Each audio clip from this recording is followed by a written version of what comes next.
આપણે તો લઈ લીધી ટ્રેન્ડિંગ વોચ, ઘરે જઈને ખાઈ નાખ્યા ઘૂઘરા. શું કે મારા કલેજા, હવારમાં દુકાને આવીને કરી નાખો બ્લોગ ચાલુ. 1.5 કરોડની ઘડિયાળ તો થઈ ગઈ હતી બૂચ, એટલે જોઈ નાખો દિવાલ ઘડિયાળમાં ટાઈમ. બપોર પડી ગઈને આવી ગયા ભાઈબંધ મળવા. ભાઈબંધને મળીને હું તો નીકળી ગયો તો કુરિયર લેવા. કુરિયર વાળાને ત્યાં તો પહોંચ્યો, કુરિયર આવ્યું નહોતું એટલે નીકળી ગયો પાછો દુકાન બાજુ. આપણી 1.5 કરોડની ઘડિયાળ બૂચ થઈ ગઈ હતી એટલે લઈ લીધી ટ્રેન્ડિંગ વોચ બ્લેક કલરની. પછી તો ઉગાડી નાખો સુખનો સૂરજ. સુખનો સૂરજ ઉગાડ્યો તો એની ખુશીમાં આવી ગયો તો હું તો ઘૂઘરા લેવા. ઘૂઘરા લઈને નીકળો તો આપણને આપણા ભાઈબંધ મળી ગયા હતા ભાણા ભાઈ. તો જોવામાં ક્રિકેટ મેચ પડ્યા હતા, ફૂલ ઓલા થઈ ગયા હતા રાજી. જો ક્રિકેટ મેચ હાલતો હતો એટલે. इस सज्जन को क्या तकलीफ है भाई? ઘરે આવીને ઘૂઘરા તો ચોરી નાખ્યા. શાક રોટલી કોણે, તમારે ખાવા હોય તો પૈસા લઈને આવતા રહેજો.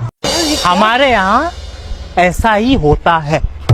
ઘૂઘરા ખાઈને શેરીમાં તો આવતો રહ્યો. દેવાંશને જવાનું હતું બહાર ગામ, એટલે આપણે જવાનું હતું અત્યારે રેલવે સ્ટેશન ટિકિટ લેવા. ટિકિટ લઈને હું તો વાંહે બેન બની ગયો તો નિંજા થોડી નીકળી ગયા ચા પીવા. ચા પીવા તો પહોંચી ગયા. દેવાંશ ચા નો હબડકો મારતો હતો ને મેં તો બનાવી નાખી જલ્દી જલ્દી ગરમ ગરમ ચા.